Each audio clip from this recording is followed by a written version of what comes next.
Again, I want to welcome everybody present for what will be our first City Council PAB quarterly meeting. I don't think we've gathered it's been a while, I believe. So it's good to see your shining faces.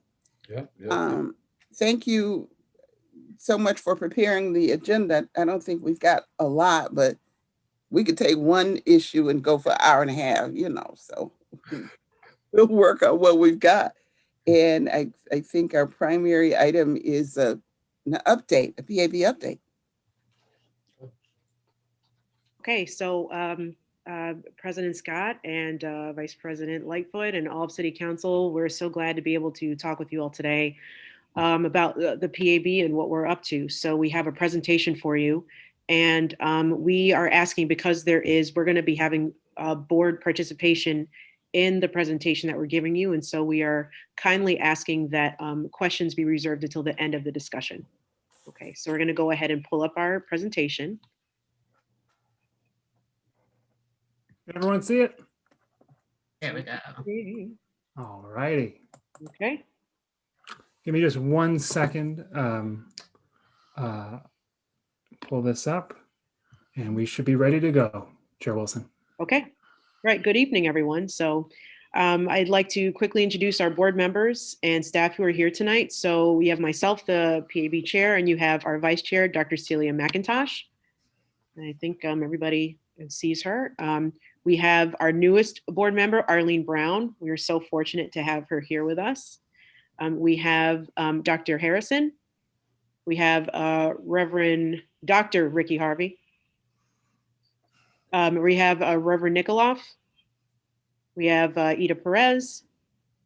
We have Rabbi Drora Settle. And we have Danielle Tucker. And we also have our executive director, Connor Dwyer Reynolds, who's going to be helping us with our logistics tonight. And he's already started our slide deck. So our mission as the PAB is to hold RPD accountable, Rochester Police Department accountable, and create transparency in our policing system. Tonight, we're going to update you on the progress that we've made towards that mission over the last 2 months. We're hoping to give you an entire update first, just like I asked, and then we'll address your questions at the end. Next slide. All right. So we'll begin by explaining our most recent activity. Then we'll talk about our plans for the upcoming weeks and months. And then finally, we'll discuss what we're doing to prepare for our upcoming work. And then I'm going to turn it over to Board Member Perez.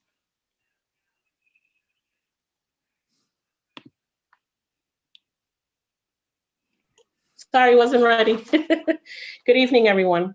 Over the last month, we focused on 2 sets of tasks. The first set of tasks involved the City Working Group on Police Reform. The second set of tasks are helping us lay the foundation for the rest of the work the law says we must do. The foundational work began with us taking steps to ensure Rochesterians can understand our work regardless of what language they speak.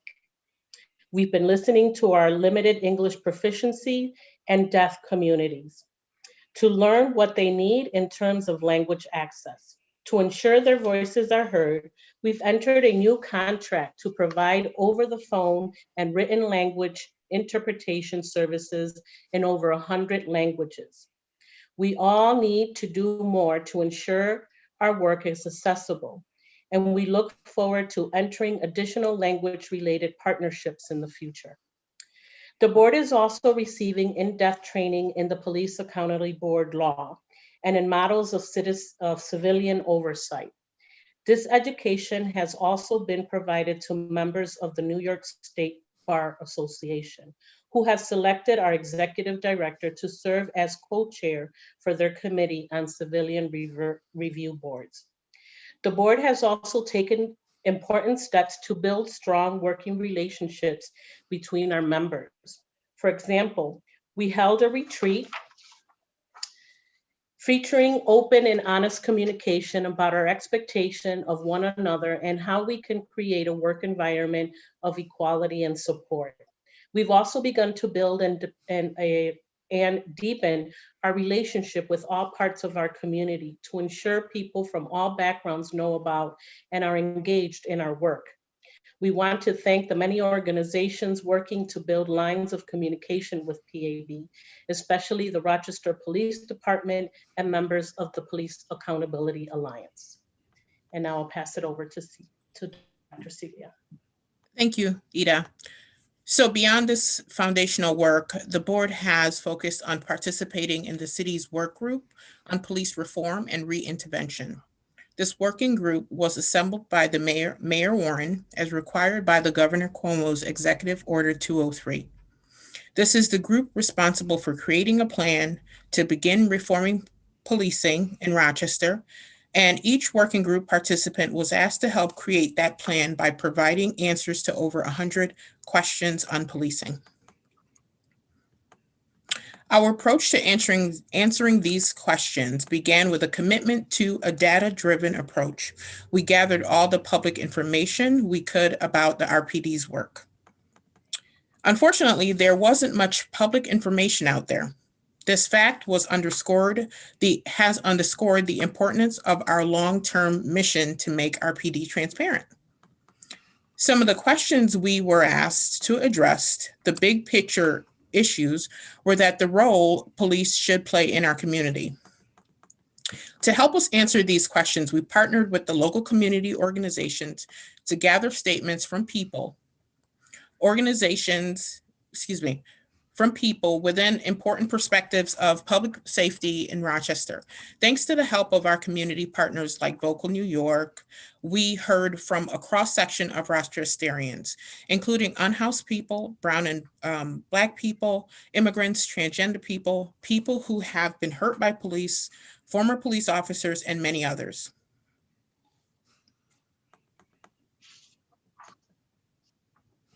These perspectives came in the form of 30 community testimonials, answers to big picture questions about how to make Rochester safe. One of these community testimonials is shown on this slide.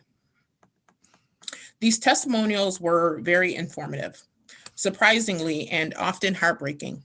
The testimonials didn't let us know whatever part of our community wanted to say. Okay. Give me 1 second. But they gave us important clues about where there seems to be common ground. There are places where Rochesterians have many backgrounds agree that things need to change. So I will turn it over to Reverend Harvey, and he can go into a little bit more depth about that.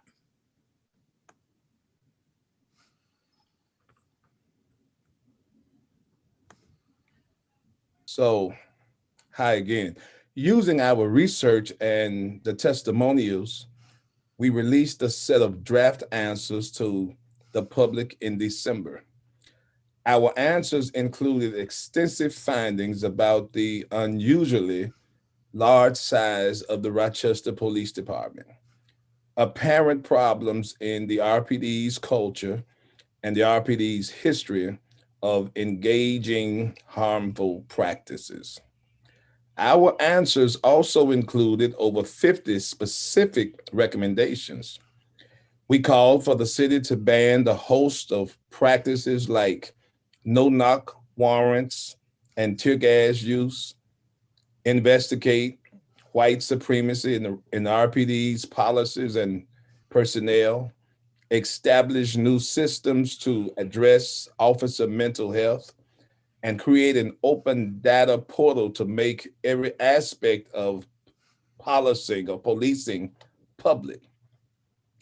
We also call for the city to dramatically increase funding for alternative first responder systems and adopt a community-led process to craft a new public safety budget. These recommendations call for fundamental change to our public safety blueprint rather than piecemeal reform. In releasing these recommendations to the public, we wanted to learn what we'd missed, where we'd gone wrong, and what we needed to emphasize in our final set of recommendations. To revise our recommendations, we launched a campaign to educate the public and obtain their feedback. We only had a few weeks to obtain the this feedback, but thanks to the media coverage we received across news mediums, we were able to get the word out. We gave over a dozen presentations to various groups and individuals, including a number of city council members.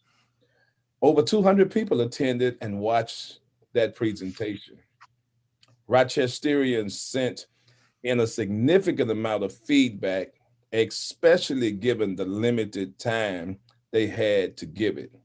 They called us on the phone, they left us voicemails, they sent us emails, they sent us chats during the Zoom webinars, and the written feedback alone added up to over 30 pages of single-spaced feedback. And I'll turn you over to board member Matthew. Thanks. Using that feedback today, we are releasing a final set of answers to the public. These answers summarize all the feedback we've received and explain how we responded to that feedback. Those answers make important revisions to our core recommendations. For example, we changed our recommendation about a new first responder system to incorporate the need for non-police response to eviction crisis to ensure tenants get the help that they need. Our final answers also include a new proposal for the city to organize and provide financial support to the agencies and community organizations doing the long-term work to reimagine public safety in Rochester. If there's anything we've learned from this working group process, it's that lasting change doesn't happen overnight. If organizations like ROCAX and the PAB have the resources they need, the long-term work to change policing in Rochester will happen. Of course, that work will only be effective if it is inclusive, transparent, and focused on the roots of our problems. We made this proposal because so much of the feedback we heard criticized the working group itself. People worried that the process was rushed and politicized. There was confusion about how the working group's work supported or undermined that of the Race Commission and of the PAB itself. There was surprise that the working group wasn't asked to talk about police unions. There was concern that the working group's meetings weren't transparent and open to the public. We agree with many of these concerns, especially those regarding transparency. After Governor Cuomo issued Executive Order 203, he released a guidance document saying it was essential for the working group to be defined by transparency. Specifically, the guidance said that transparency required making planning and deliberation meetings public. The PAB takes this guidance extremely seriously. Our mission is to bring accountability and transparency to all of the RPD's work, including the RPD's involvement in this working group. To fulfill that mission and follow Governor Cuomo's guidance, we asked the city in October to live stream every working group meeting. The city did not agree to do so. The city told the DNC that meetings could not be public because they want to give people the space to be honest. The PAB is happy to be honest in public. This Friday, the working group is supposed to have a 4-hour retreat where a draft reform plan is created. This retreat will involve deliberation about whether the PAB's recommendations will be adopted by the city. We hope that this retreat will be live streamed to the public in accordance with Governor Cuomo's guidance so that all Rochesterians can understand how the city's reform plan was created. And now I'll turn it over to Reverend Brown.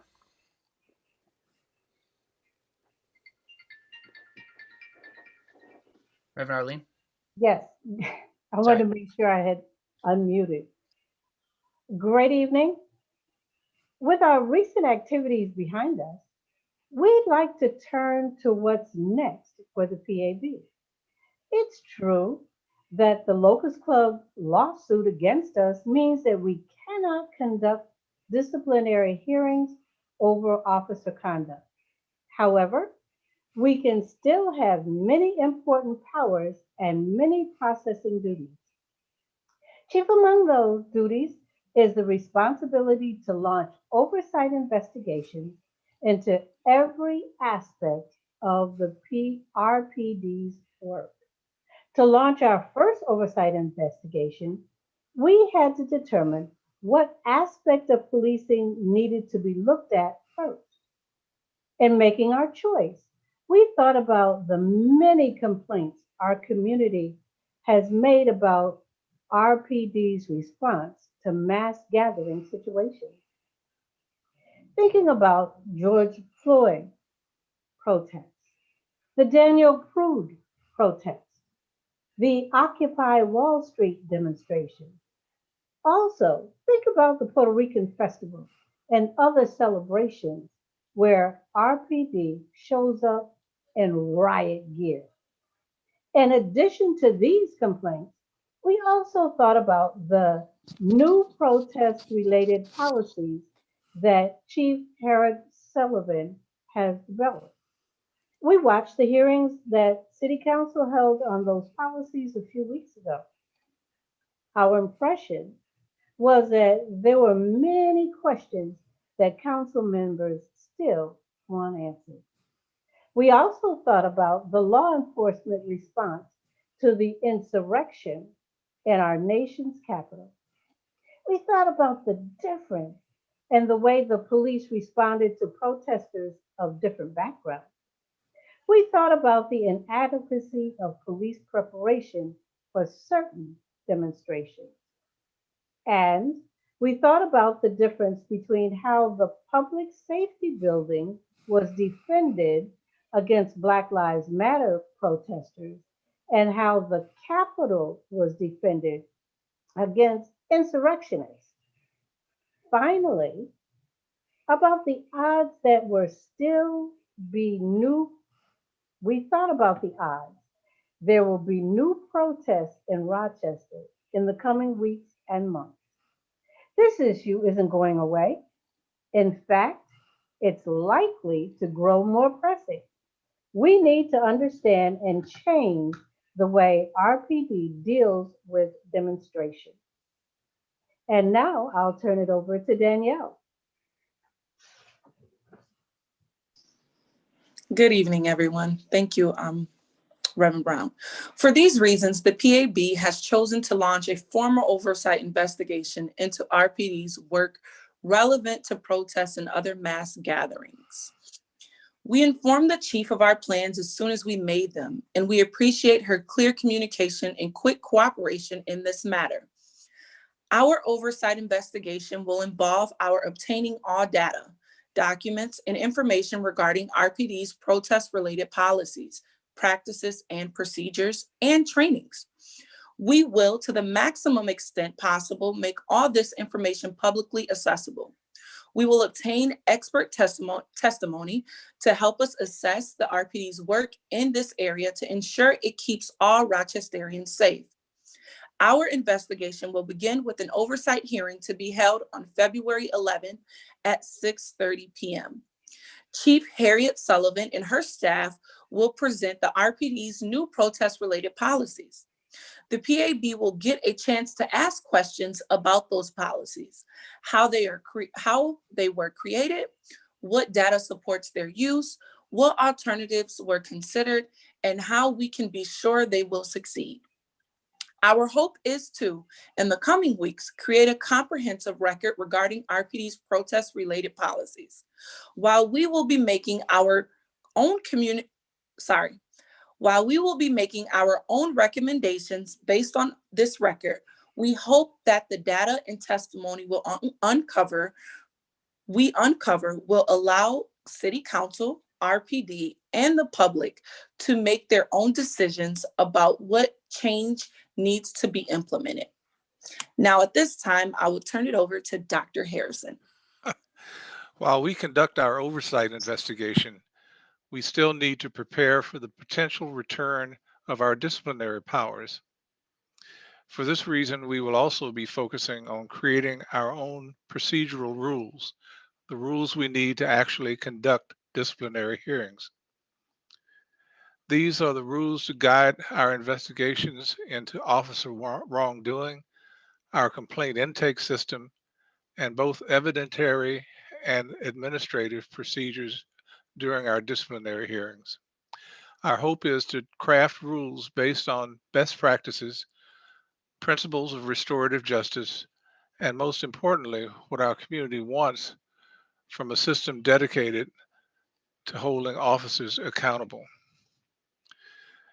Creating procedural rules conducting oversight investigations, building the foundation for our long-term success. We have a lot of work to do in the future, so what we're doing to prepare ourselves for that workload. The core of what we need to do is put together a team to support our work. Our top priority is hiring the full-time staff we need to do our most pressing work.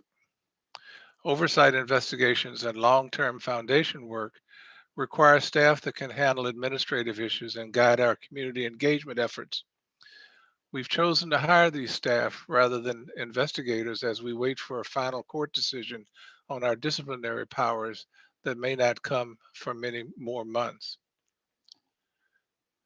To help us craft the right procedure rules for our disciplinary hearings, we're working on an agreement that will allow professors and law students at the University of Buffalo and Yale to help us on a pro bono basis. This free legal assistance is precisely the kind of partnership the PAB needs to get our work done quickly and at the lowest cost possible. Given the amount of legal guidance we need, the PAB has also chosen to seek outside legal counsel that can assist us in the work to come.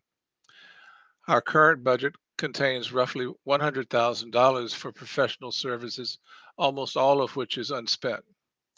We hope to either retain additional pro bono legal counsel or use some of that budget to ensure that the legal expertise we need does not come at additional cost to the city.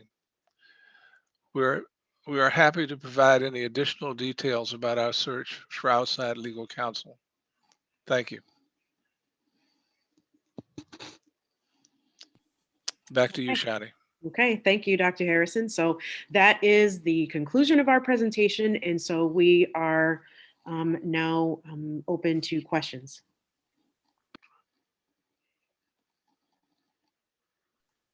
Councilmember Patterson, your questions. Oh, just a couple of quick questions for you folks. And I just want to commend you on the great work you guys are doing. It is appreciated, and you are certainly to be commended for.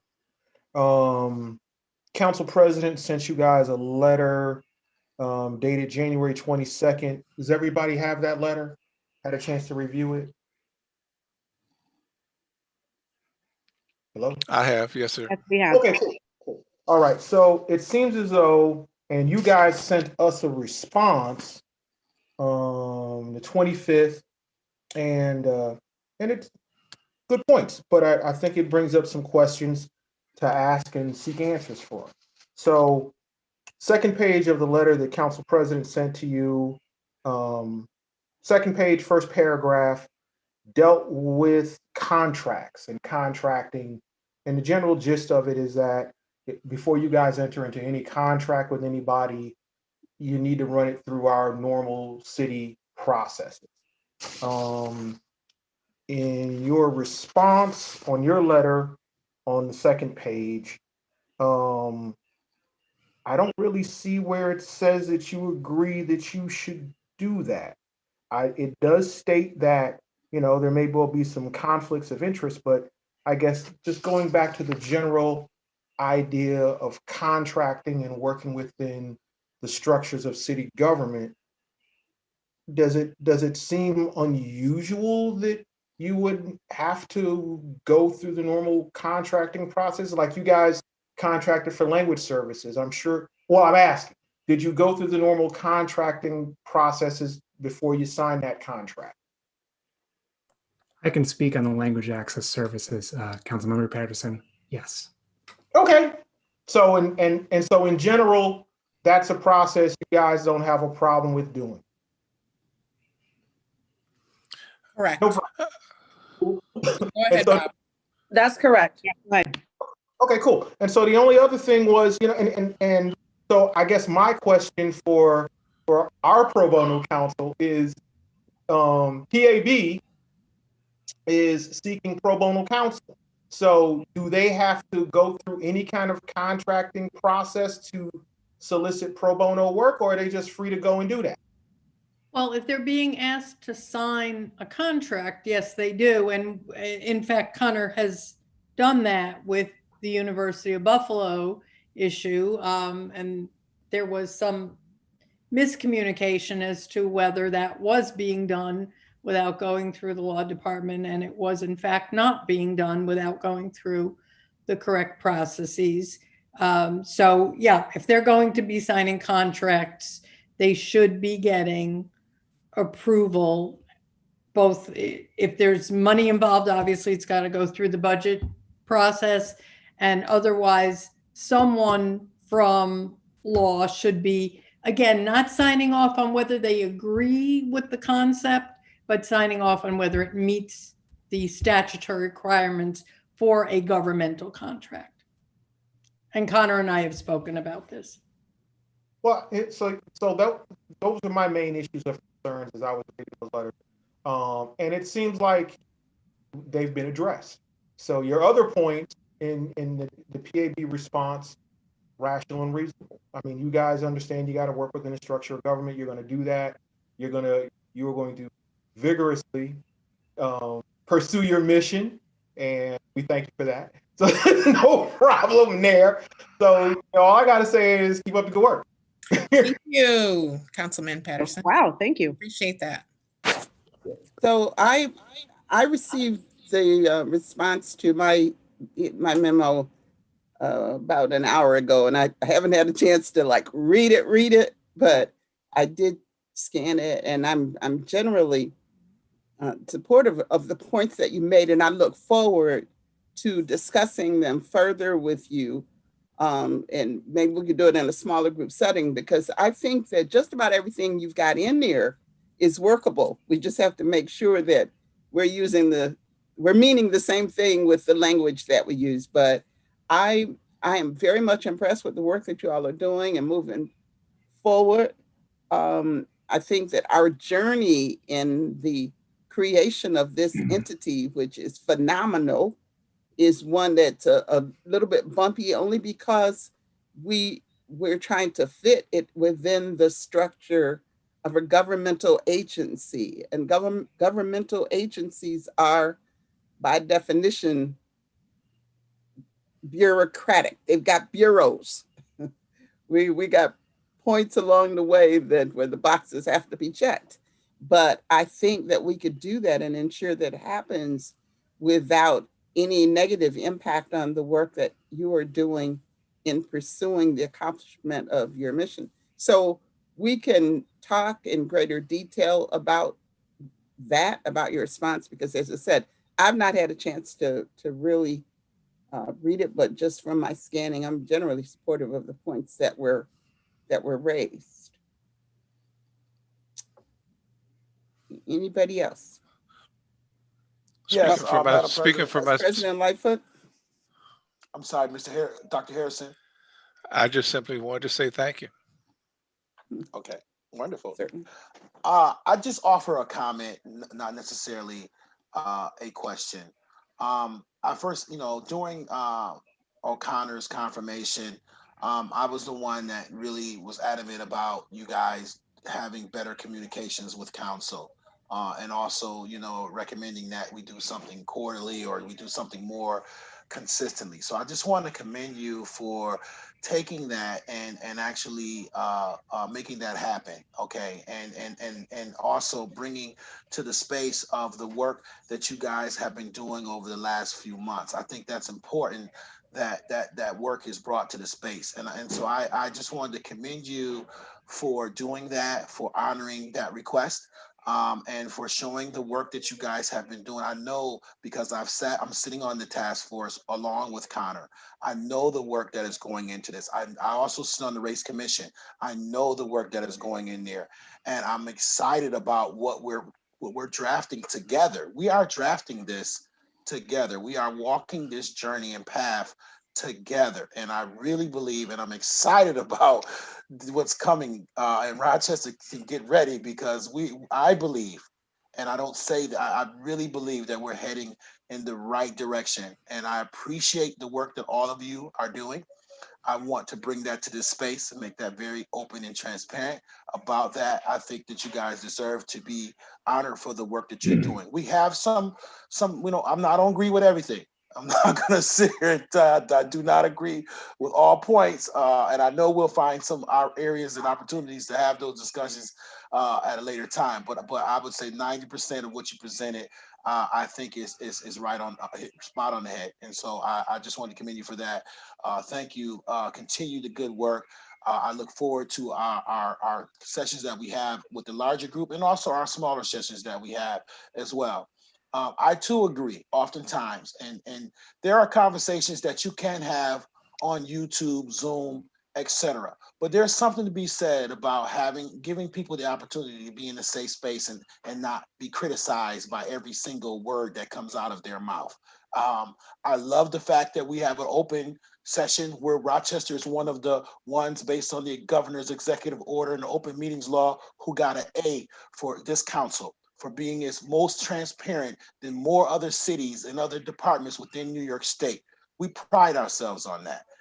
So as far as being transparent, this council has proven by the Open Meetings Committee that we are one of the most transparent councils in the state of New York based on the governor's executive order of the open meetings law. And we've exceeded the expectations. So I just wanted to also bring that into this space. And I thank you again, everyone, for your work. And I look forward to continue working with you guys in the future. So that's great. That's great. Thank you, Vice President Lightfoot, and amen to that. I was interested as well in you're looking at the response to protests, how that was selected from among other hot topics, as it were, the handling of murders, and what was the other thing that was brought up? There's a lot going on in our community beyond the protests. How did you settle on protests? May I speak to that? So protests actually involve a lot of other topics: use of force, community relations, disparate treatment. There are a whole variety of other things that we also look into by virtue of looking at protests. And we know that for many, in terms of the responses, the community responses we've had, that, is a lot of how people see police citizen interaction, not just at protests, but large gatherings, such as street fairs, festivals, things like that as well. It's not just protests, but how large gatherings are handled. So that's part of the thinking.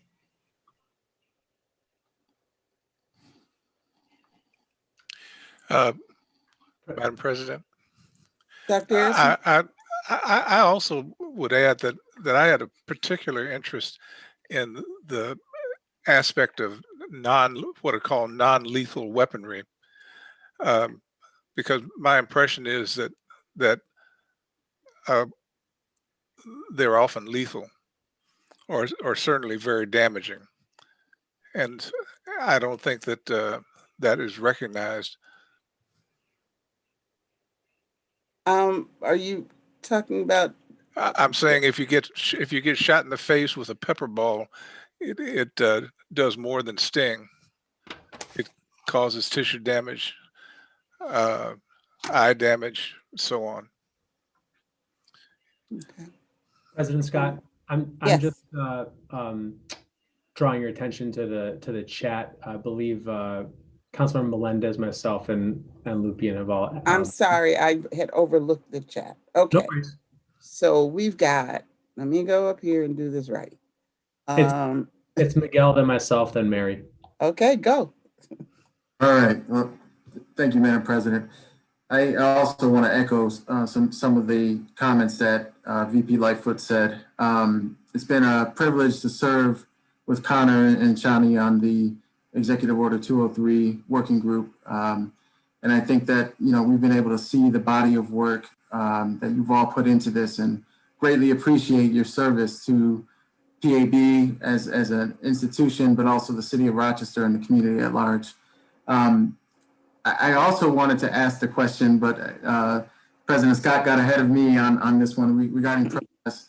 We've been having some internal discussions as council members about how we can try to move on this. We don't have definitive answers at this point, We do have a lot of ideas and thoughts and how we can be helpful in that regard.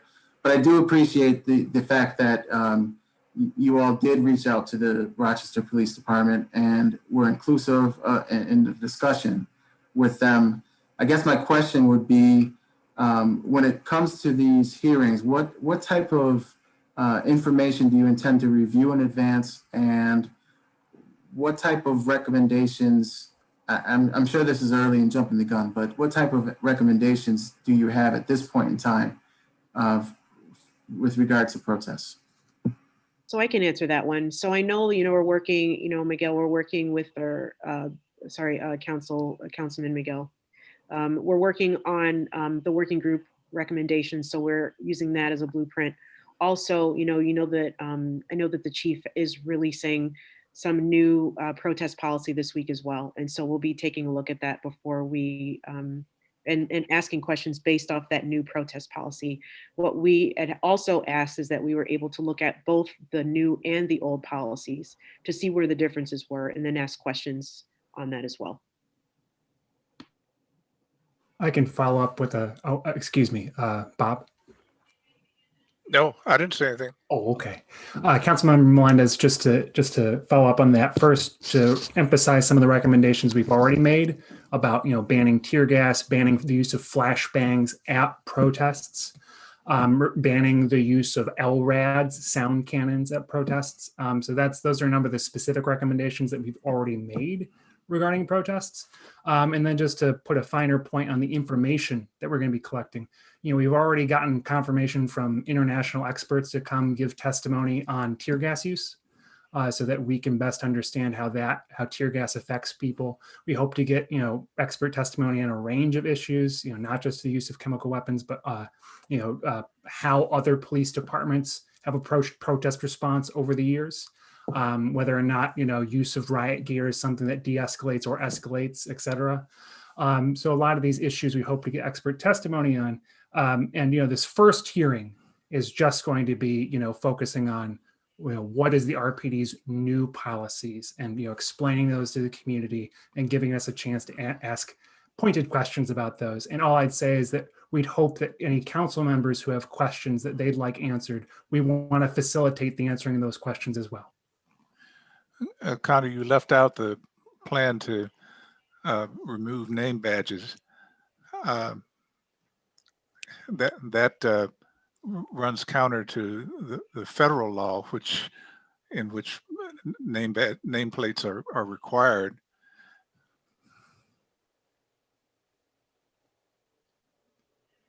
I'm sorry, Reverend Nikolov, I think you're next. Thanks. As long as somebody? Councilmember. No, I'm sorry, Dr. Gruber. Did I miss you? Sure did, but I appreciate you giving me a second shot over here. Yeah, I'm also going to join the praise party here. I really want to thank the PAB specifically on the, I believe, 89-page document that you submitted as part of Executive Order 203. And I understand Reverend Nikolof's in his statement earlier the concern around the transparency of the process with 203.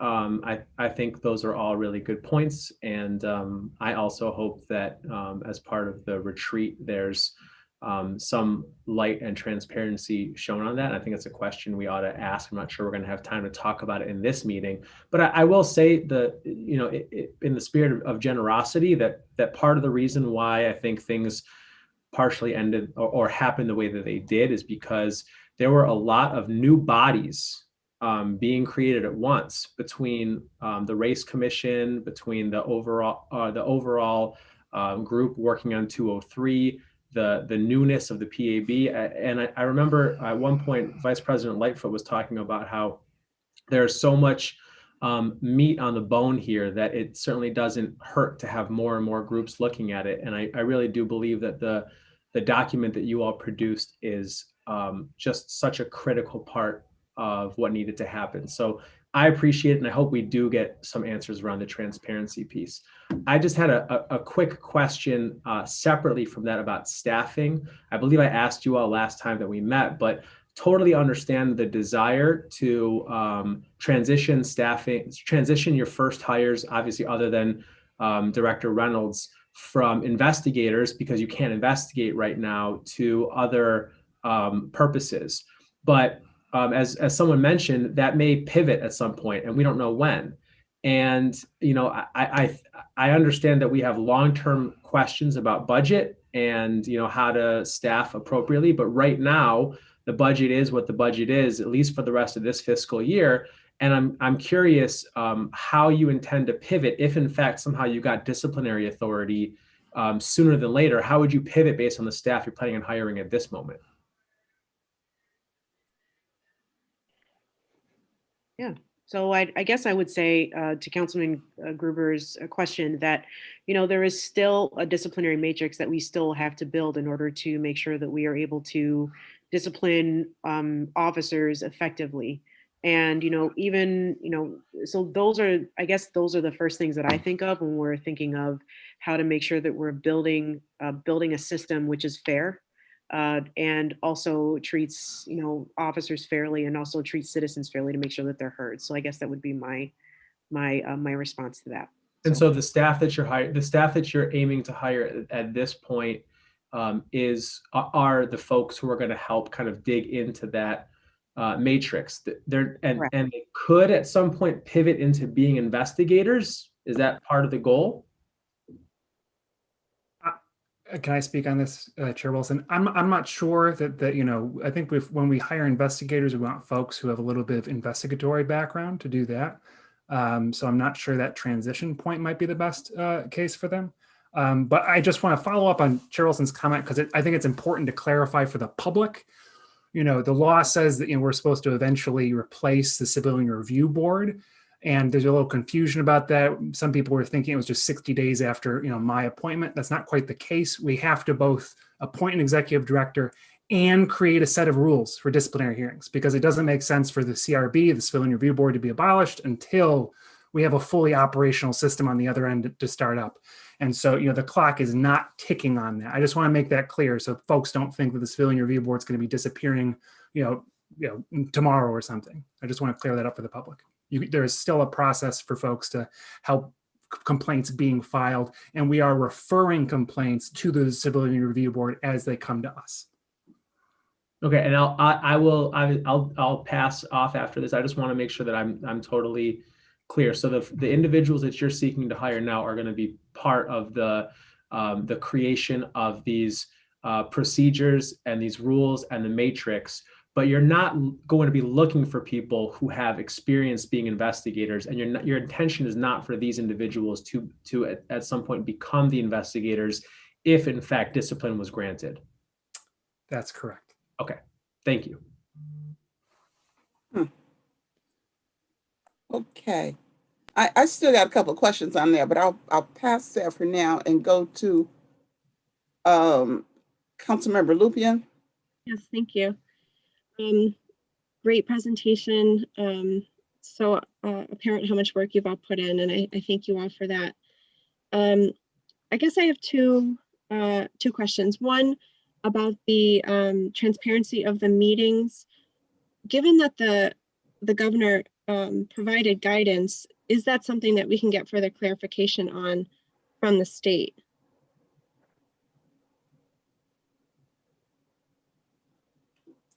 Is that a to question? whom are you directing that question? I guess anyone who has an answer. Say again? Anyone who feels like answering. I mean, I thought that information was specifically spelled out in the document. So I'm assuming that that would be something that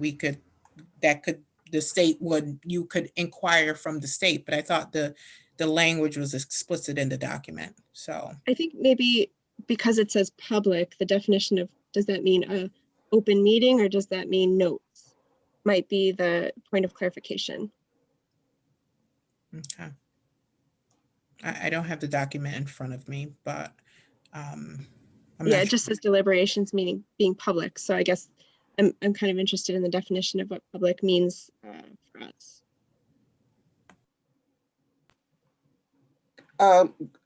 Linda, would you take a look at that for us, please? I will do that. Thank you so much. Thanks. So just go ahead. The other question that I had is, I'm interested to hear more about, you talked about, I'm trying to remember the exact phrasing, but kind of around on budget and maybe some reimagining of the role of police. And I was wondering kind of like how do you envision moving forward on those discussions? Councilmember Lupien, can I quickly follow up on your last question? Part of my work with the New York State Bar Association as the co-chair of their Civilian Review Board Committee has been talking with a lot of folks who are doing this executive order work across the country. Folks in Albany have been holding, I believe they've held all of their meetings live streamed to the public. So all that's to say is that all other jurisdictions have interpreted the guidance to, public means an open meeting, a public meeting. So that's all I'll say about that. And I'll leave it to Chair Wilson or other people to discuss those things. If I could step in just for a moment, the fact that we hold open and public meetings and that we are so very, very sure that we need to build trust of the community, that they see exactly what we're doing, how we're thinking, and what's going on. For us, the public means just that, and we're embracing them because we ultimately represent them. And in order for us to do that, we have to have an awesome, trusting working relationship with the public. So for our arena, having open meetings before the public is something that we do now and plan to continue to do. Thank you. Reverend Nikoloff? Yeah, thank you. I think Reverend Brown and Executive Director Reynolds both answered that well, but I'm curious because we're talking about a police accountability here. I'd love to hear what you as the council think as well, a council that has been honored for its transparency. Surely this must make you feel uncomfortable as well, that the first public conversation about police reform is being done without complete transparency. I know that there's this idea that somehow when we have privacy, we can be safer, it's easier to talk, but these are all the people involved in this are public figures. They're people used to being in public. And so I'm just curious, council members especially, to weigh in as well. We'd love to hear from you about if you have concerns, or if not, then why you think it should be non-public, this meeting on Friday, or less accessibly public. As for me, I believe we've really gone all out in terms of ensuring transparency and accessibility and all of that on the council side.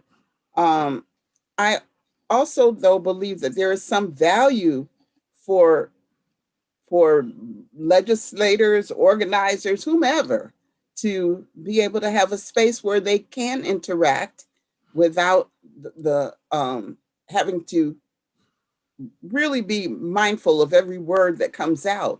Retreats and things of that sort are important. I think without the live streaming, we've done it as a council, even though we are committed to having open meetings and all of that. And I believe as long as the information is shared, and you look at on a national level, I don't think they have as many open meetings as we do. So I don't know how that gets balanced out, but that's for me. My other colleagues can speak to their position on that. I know originally it seemed like the question was kind of geared towards me because my name was specifically mentioned in the chat. So I will speak to that. Personally, all of the racial equity work that we've been doing on the Race Commission has not been public, as well as, and I say that I'm saying all of our meetings, we've had tremendous amount of public input sessions, as well as in the task force group that I'm working with Connor, and also UCLM and et cetera, and the police and the mayor. Those meetings, all of the minutes of those meetings are shared with the public, as well as after we're done with the work that we're doing, both on the Race Commission side and on the task force side, as well as the Wilmer Hill side. There's going to be an opportunity for community input, extensive public community input. So that, to me, and I would say this, and it's not to continue to pat ourselves on the back, or it's not to divert the question, or it's not to belittle what we're talking about, but it's just the truth. Most people under the executive order actually allows the governor's executive order actually allows them to veer away from how much public comment they do. We have not done that. We've added, as far as council is concerned, we've added additional opportunities for public input and comment, where we could have relaxed our public input and comment session based on the governor's executive order. But we did not do that. And in this instances, especially when we're dealing with a very, and I'm just going to be real and transparent like I am. We're dealing in a very politically charged climate, and people have agendas. They may try to put people in positions because of their agendas.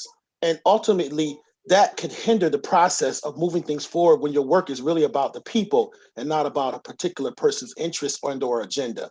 That's how I personally feel about it. Me personally, that people tend to want to jam people up with a question or jam somebody up because they're running for election or this kind of stuff. And that gets to me gets in the mix of doing the people's work. When we take that out of the play, then we can actually do the people's work and not be pressed by somebody's agenda or interest. Yeah, if I can jump in there too, just looking at the work that's been done, this is really in part PAB's work, this executive order response. And I do feel that, understanding council's role on that specific committee is important too. We're really there to understand and gain all the information so we can bring it back to our colleagues and have the conversations when it comes time to approving the plan to move down and submit to the governor on April 1st. And I asked the same question at the last meeting, and Connor can attest to that. VP Lightfoot can attest to that. The answer I got, I was very satisfied with that. Really, there's been a lot of input into the process on the whole. All of the work that you've done to gain public input, all of the work that the Race Commission has done, these are pieces of the puzzle. And I think that once it gets to the point of public comment, where everyone will see everything that's been submitted at this point, I'm hoping there will be additional large sweeping public input that will happen before the end of the process here. So I just wanted to offer that as an addition to what VP Lightfoot said. Councilmember Evans, question. Yeah, just briefly, thanks PAB for your work. Just to wrap up the conversation around public or not public, I would say, and we do this on council, to the extent of law, to the extent of the law in which meetings need to be held public, obviously they should be, but there are times where we have retreats and other things like that, and most public bodies do have those. But you just want to make sure that any of the meetings that need to be open by law, that they are, and when you do have retreats for team building and other things, that you're able to do that. But my question to the PAB folks, you kind of touched on this, is you talked about public engagement. Can you talk a little bit about your plans for public engagement going forward, how you picture some of that unfolding going forward? Obviously, the Police Accountability Board was overwhelmingly supported by the voters. So how do you plan on engaging with the public around topics? Are there other topics of issues? I know you touched on some of them. Are there other things? But how do you keep plan on that ongoing process of keeping them informed on your work and what you're doing? Yeah, so a lot of us have a real passion for education and talking about the issues that affect, everyday Rochesterians here. So, I know that there is, Zoom and COVID has really made everything on the computer. And so, we were really encouraged by the public showing that we had on Facebook about some of the issues that we raised with the executive order work and the working group. So I would like to continue those discussions. You know, I know that people have a lot of questions around like, how does everyday policing affect them? They want to make sure that their voices are heard. So I would just propose just taking different topics, things that come up, especially during the working group, and then just having that be a jumping off point, having specific groups talk to us. Like, for instance, I know I've had a lot of outreach from school moms about, you know, policing and school. And so that would be a topic that we could bring up. So really, I mean, it's a really, really great time and interesting time to bring up some really great topics for the city to engage in. Thank you. I just want to follow up on that briefly. One of the positions we're hiring is for a chief of public engagement, solely to focus on this kind of stuff. You know, social media accounts, making sure we're, you know, getting to every single community. That's an important part of our language access contract as well, is making sure that every, you know, community in Rochester can hear us in the language that they speak. And more than just that, but making sure that we're engaging with all segments of the communities in Rochester, you know, learning their specific needs. And our hope is that you know, City Council can be a partner with us in that, because who better knows different communities in Rochester than City Council members themselves. So our hope is that we can be partnering in the work forward. Councilmember Evans. Yes, Thank and you. sorry, to Chair Wilson's point, and is also Connor's point, we would all, we've been doing a really good job at using our individual platforms to engage with communities on different levels, especially when it comes to Board Member Perez and her connections that she has with the community and the Hispanic community. So we'll continue to build on that platform, on our platforms, until we fill that position of chief, for the chief engagement. But until then, we'll continue to do what we're doing and have those open platforms with the community to have, you know, to have questions to where we can answer. The last one we had was very, very successful. So we look forward to the next one. And we've been doing a very, very good job as to scheduling and also listening to what the community has to say and responding to it in a timely and respectful manner. Rabbi Settle, you have a question or comment? We're at an end and people need to leave. I just have one quick concern, which is that I really hope the council, in reviewing whatever proposal does come out of this, you know, really focus on making sure the recommendations are data and research based. That there's a lot of hope in this, and I get it. You know, we all want to dream a better world in a variety of ways, but I think that we would only add to the frustration of the lack of change and structural change if we don't really use best practices and make sure that we're not just, you know, spinning things out of thin air. So thank you for your time, everybody. I want to add one comment in closing. Councilmember Harris, please. I just wanted to echo my colleagues' remarks and just say good job. I didn't want to leave without saying that tonight. I'm proud of the work that you all are doing, and I'll be looking forward to further comments and dialogue. Okay. Can I say something? I want to thank you. Thank you all. Board Member Perez, can I get to Councilmember Lupien first? Sure. Councilmember Lupien, you indicated that you. Okay. Yeah, I was trying to get in on the conversation around transparency, just to add this point that input from the community does not necessarily equal open and transparent when you're talking about being able to view deliberations. Some of the recommendations I think are not going to be made public for the RPD, for example, and without being able to view the deliberations, we won't be able to know which things were left out and why. So I personally, you know, in answer to your question, Reverend Nikoloff, I personally think that that's important. There was another question that I asked that kind of got overshadowed by the public conversation, though, that maybe I could take offline, but around, you know, how do we move forward on implementing some of these recommendations? Kind of something that I'm really interested in. So I know that this meeting is over, but maybe we can touch on that another time.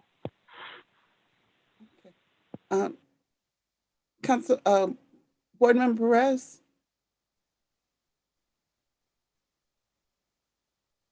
I just wanted to thank everyone for having this meeting and for recognizing the work that we have been doing. It does take a lot of time, a lot of effort from all of us. I also want to thank you for recognizing that, that we do learn fast. We're trying to follow those sequences. And so thank you for recognizing that. Okay. So I think that our time is up. There are a number of things we did not touch on, but I would like to be back in touch with Chair Wilson and Connor, and not sure who else is your executive team. I think we may have something scheduled, do we not? In between yeah. Okay. Yes. So that we can cover the other ground and look further at the two documents that we've traded. So is there any other business that we can handle tonight? If there isn't, we can bid adieu and adjourn this meeting. Thank you all for participating. Thank you. Have a good night, everyone. Thank you.